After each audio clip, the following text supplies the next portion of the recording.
ನಮಸ್ತೆ public news power ಕನ್ನಡಕ್ಕೆ ಸ್ವಾಗತ. ಮೂಡ ಹಗರಣ ಬಯಲಿಗೆಳೆದಿದ್ದೆ ಕಾಂಗ್ರೆಸ್ಸಿನವರು. ಶಾಸಕ ಯತ್ನಾಳ್ ಸಿದ್ದರಾಮಯ್ಯ ರಾಜೀನಾಮೆ ನೀಡಿ ತನಿಖೆ ಎದುರಿಸಲಿ. ಮೂಡ ಪ್ರಕರಣದಲ್ಲಿ ಸಿದ್ದರಾಮಯ್ಯ ರಾಜೀನಾಮೆ ಕೊಡುವುದು ಸೂಕ್ತ ಎಂದು ಶಾಸಕ ಬಸನಗೌಡ ಪಾಟೀಲ್ ಯತ್ನಾಳ್ ಹೇಳಿದ್ದಾರೆ. ಬೈಲಹೊಂಗಲದಲ್ಲಿ ಗಣಪತಿ ವಿಸರ್ಜನೆ ಕಾರ್ಯಕ್ರಮಕ್ಕೆ ಆಗಮಿಸಿದ ಹಿನ್ನೆಲೆ ಮಾಧ್ಯಮಗಳೊಂದಿಗೆ ಮಾತನಾಡಿದ ವಿಜಯಪುರ ಶಾಸಕ ಬಸನಗೌಡ ಪಾಟೀಲ್, ಜನಪ್ರತಿನಿಧಿಗಳ ಕೋರ್ಟ್ ಆದೇಶದಂತೆ ಮೂಡ ಹಗರಣದಲ್ಲಿ ತನಿಖೆ ಎದುರಿಸಲಿರುವ ಮುಖ್ಯಮಂತ್ರಿ ಸಿದ್ದರಾಮಯ್ಯ ಅವರು ರಾಜೀನಾಮೆ ಕೊಟ್ಟು ಪಾರದರ್ಶಕ ತನಿಖೆಗೆ ಸಹಕರಿಸಬೇಕು. ಇಲ್ಲ ವಿಧಾನಸಭೆ ವಿಸರ್ಜನೆ ಮಾಡಲಿ, ತನಿಖೆ ನಂತರ ಜನಾಶೀರ್ವಾದ ಇದ್ರೆ ಆಡಳಿತ ನಡೆಸಲಿ ಅಂತ ಹೇಳಿದ್ದಾರೆ. ಮೂಡ ಹಗರಣದಲ್ಲಿ ಕಾಂಗ್ರೆಸ್ನಲ್ಲಿ ಇರುವಂತವರು ಸಿದ್ದರಾಮಯ್ಯ ಅವರನ್ನ ಬಲಿಪಶು ಮಾಡಿದ್ದಾರೆ. ಖರ್ಗೆ ವಿರುದ್ಧ ದಾಖಲೆ ತೆಗೆದವರು ಯಾರು?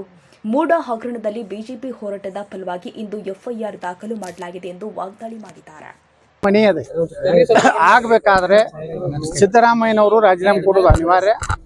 ನನಗನ್ನಿಸ್ತದೆ ಸಿದ್ದರಾಮಯ್ಯನವರಿಗೆ ಒಬ್ಬ ಒಳ್ಳೆಯ ಹಿತಚಿಂತಕನಾಗಿ ನಾವು ಹೇಳೋದಂದ್ರೆ ಗೌರವಯುತವಾಗಿ ರಾಜೀನಾಮೆ ಕೊಡಿ. ಮತ್ತೆ ನ್ಯಾಯಾಲಯ ತೀರ್ಪು ಕೊಟ್ಟ ಮೇಲೆ ಈ ರಾಜ್ಯದ ಜನ ನಿಮ್ಮನ್ನು ಒಪ್ಕೊಂಡ್ರಂದ್ರೆ ನೀವು ಮತ್ತೆ ಮುಖ್ಯಮಂತ್ರಿ ಆಗಿ, ಅದನ್ನು ಬಿಟ್ಟು ಉಳುಕಿದ ಚಿಲ್ಲರೆ ರಾಜಕಾರಣಂಗೆ ನೀವು ಮಾಡುವಂಥದ್ದಲ್ಲ. ನಿಮ್ಮ ಸುತ್ತಮುತ್ತಲಿನ ಪಟಾಲಮ್ಮ ನಿಮ್ಮ ತಪ್ಪು ಸಲಹೆಗಳನ್ನು ಕೊಡ್ತಾ ಇದ್ದಾರೆ. ಇದರಿಂದ ನಿಮ್ಮ ಇಡೀ ರಾಜಕೀಯ ಇಷ್ಟು ವರ್ಷದ ರಾಜಕೀಯ ಭವಿಷ್ಯ ಹಾಳು ಮಾಡ್ಕೋಬೇಡ್ರಿ. ನಿಮ್ಗೆ ಒಳ್ಳೆಯ ಅವಕಾಶ ಇದೆ. ನೀವು ಗೌರವಯುತವಾಗಿ ರಾಜೀನಾಮೆ ಕೊಟ್ಟರೆ ಈ ರಾಜ್ಯದಲ್ಲಿ ಸಿದ್ದರಾಮಯ್ಯನವ್ರು ಬಿಟ್ಟರೆ ಕಾಂಗ್ರೆಸ್ನಲ್ಲಿ ಆ ಶಕ್ತಿ ಇದ್ದಂಥವ್ರು ಯಾರೂ ಇಲ್ಲ. ಆದರೆ ಇವತ್ತು ನೀವೇ ಹಾಳು ಮಾಡ್ಕೊಳಕತ್ತೀರಿ. ಅದಕ್ಕೆ ಕಾರಣ ನಿಮ್ಮ ಹಿಂದೂ ವಿರೋಧಿ ನೀತಿ. ಗಣೇಶನ ಮೂರ್ತಿಯನ್ನು ಅರೆಸ್ಟ್ ಮಾಡಿಸುವಂಥದ್ದು, ಕುಂಕುಮವನ್ನು ಹಚ್ಕೊಳ್ಳಿಕ್ಕೆ ತಿರಸ್ಕಾರ ಮಾಡೋದು, ಯಾವ ಹಾಲಮತ ಸಮಾಜದ ಪೇಟ ಸುತ್ತಕೊಳ್ಳಿಕ್ಕೆ ನಿಮಗೆ ಒಂದು ರೀತಿಯ ಅಪಮಾನ ಅನ್ನಿಸ್ತದೆ. ಅದೇ ಮುಸ್ಲಿಮರ ಆ ದುಬೈ ಕುವೈತ್ ಅರಬಸ್ಥಾನದಲ್ಲಿ ಹಾಕುವಂಥ ಡ್ರೆಸ್ ಹಾಕೊಳ್ಳಿ ಖುಷಿ ಪಡ್ತೀರಿ. ಈಗ ಹೋಗಿ ಚಾಮುಂಡಿ ತಾಯಿಯ ಒಂದು ದರ್ಶನ ತಗೋತೀರಿ. ಇದೆಲ್ಲ ಶಿಕ್ಷೆ ದೇವ್ರು ಕೊಡ್ತಾ ಇದ್ದಾನೆ. ನಿಮ್ಗೇನಾರೇ ಮುಂದಿನ ದಿವಸಗಳಲ್ಲಿ ನಿಮ್ಮ ಹೆಸರು ಉಳಿಬೇಕಾದ್ರೆ ತಕ್ಷಣ ರಾಜೀನಾಮೆ ಕೊಡಿ. ಈ ಒಂದು ತನಿಖೆಯನ್ನು ಎದುರಿಸಿ, ಅದಾಗದೆ ಇದ್ರೆ ವಿಧಾನಸಭೆ ವಿಸರ್ಜನೆ ಮಾಡಿ ಹೊಸದಾಗಿ ಚುನಾವಣೆ ಮಾಡಿ. ಕಾಂಗ್ರೆಸ್ನವರೇ ಮೂಡ ಹಗರಣ ಹೊರಗೆ ತಂದ್ರು ಅಂತ ಬಿಜೆಪಿ ಹೌದು, ಕಾಂಗ್ರೆಸ್ನಲ್ಲಿರುವಂಥವರು ಸಿದ್ದರಾಮಯ್ಯನವ್ರನ್ನ ಬಲಿಪಶು ಮಾಡಿದ್ದಾರೆ. ಮೂಡ ಹಗರಣ ಆಗಿದ್ದು 8 ವರ್ಷದಿಂದ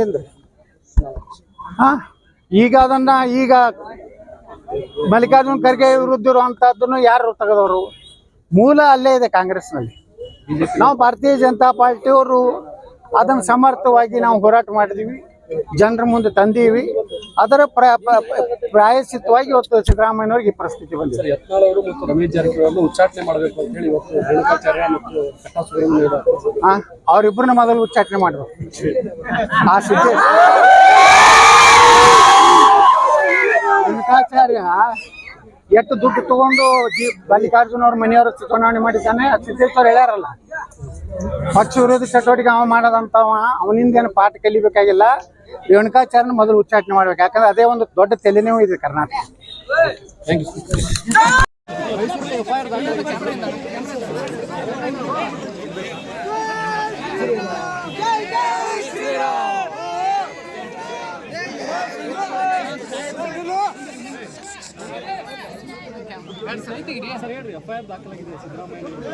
ನೋಡಿ, ಹೈಕೋರ್ಟ್ನಲ್ಲಿ ಜನಸೇವಕ ರಾಜ್ಯಪಾಲರು ತೆಗೆದುಕೊಂಡಂಥ ಕ್ರಮವನ್ನು ಇವತ್ತು ನ್ಯಾಯಾಂಗ ವ್ಯವಸ್ಥೆಯಲ್ಲಿ ಅವರಿಗೆ ಏನೋ ನಿರ್ದೇಶನ ಕೊಡಬೇಕು ಅನ್ನೋದು ಕೊಟ್ಟಿದ್ದಾರೆ. ಇವತ್ತು ಸಹಜವಾಗಿಯೇ ಲೋಕಾಯುಕ್ತ ನಮ್ಮ ಪೊಲೀಸ್ ಇಲಾಖೆದವರು ಅಲ್ಲಿ ಅವರನ್ನು A1 ಅಂತೇಳಿ ಎಕ್ವಿಸ್ಡ್ ಮಾಡಿ ಒಂದು ದಾಖಲೆ ಆಗಿದೆ. ಬರುವಂಥ ದಿವಸಗಳಲ್ಲಿ ತನಿಖೆ ಆಗ್ತದೆ. ಆದರೆ ಈ ತನಿಖೆ ಮುಕ್ತವಾಗಿ ಯಾವುದೇ ರೀತಿ ಒತ್ತಡಕ್ಕೂ ಮಣಿಯದೆ ಆಗಬೇಕಾದ್ರೆ ಸಿದ್ದರಾಮಯ್ಯನವರು ರಾಜೀನಾಮೆ ಅನಿವಾರ್ಯ. ನನಗನ್ನಿಸ್ತದೆ ಸಿದ್ದರಾಮಯ್ಯನವರಿಗೆ ಒಬ್ಬ ಒಳ್ಳೆಯ ಹಿತಚಿಂತಕನಾಗಿ ನಾವು ಹೇಳೋದಂದ್ರೆ ಗೌರವಯುತವಾಗಿ ರಾಜೀನಾಮೆ ಕೊಡಿ. ಮತ್ತೆ ನ್ಯಾಯಾಲಯ ತೀರ್ಪು ಕೊಟ್ಟ ಮೇಲೆ ಈ ರಾಜ್ಯದ ಜನ ನಿಮ್ಮನ್ನು ಒಪ್ಕೊಂಡ್ರಂದ್ರೆ ನೀವು ಮತ್ತೆ ಮುಖ್ಯಮಂತ್ರಿ ಆಗಿ, ಅದನ್ನು ಬಿಟ್ಟು ಉಳುಕಿದ ಚಿಲ್ಲರೆ ರಾಜಕಾರಣಕ್ಕೆ ನೀವು ಮಾಡುವಂಥದ್ದಲ್ಲ. ನಿಮ್ಮ ಸುತ್ತಮುತ್ತಲಿನ ಪಟಾಲಮ್ಮ ನಿಮ್ಮ ತಪ್ಪು ಸಲಹೆಗಳನ್ನು ಕೊಡ್ತಾ ಇದ್ದಾರೆ. ಇದರಿಂದ ನಿಮ್ಮ ಇಡೀ ರಾಜಕೀಯ ಇಷ್ಟು ವರ್ಷದ ರಾಜಕೀಯ ಭವಿಷ್ಯ ಹಾಳು ಮಾಡ್ಕೋಬೇಡ್ರಿ. ನಿಮ್ಗೆ ಒಳ್ಳೆಯ ಅವಕಾಶ ಇದೆ. ನೀವು ಗೌರವಯುತವಾಗಿ ರಾಜೀನಾಮೆ ಕೊಟ್ಟರೆ ಈ ರಾಜ್ಯದಲ್ಲಿ ಸಿದ್ದರಾಮಯ್ಯನವರು ಬಿಟ್ಟರೆ ಕಾಂಗ್ರೆಸ್ನಲ್ಲಿ ಆ ಶಕ್ತಿ ಇದ್ದಂಥವ್ರು ಯಾರೂ ಇಲ್ಲ. ಆದರೆ ಇವತ್ತು ನೀವೇ ಹಾಳು ಮಾಡ್ಕೊಳಕತ್ತೀರಿ. ಅದಕ್ಕೆ ಕಾರಣ ನಿಮ್ಮ ಹಿಂದೂ ವಿರೋಧಿ ನೀತಿ.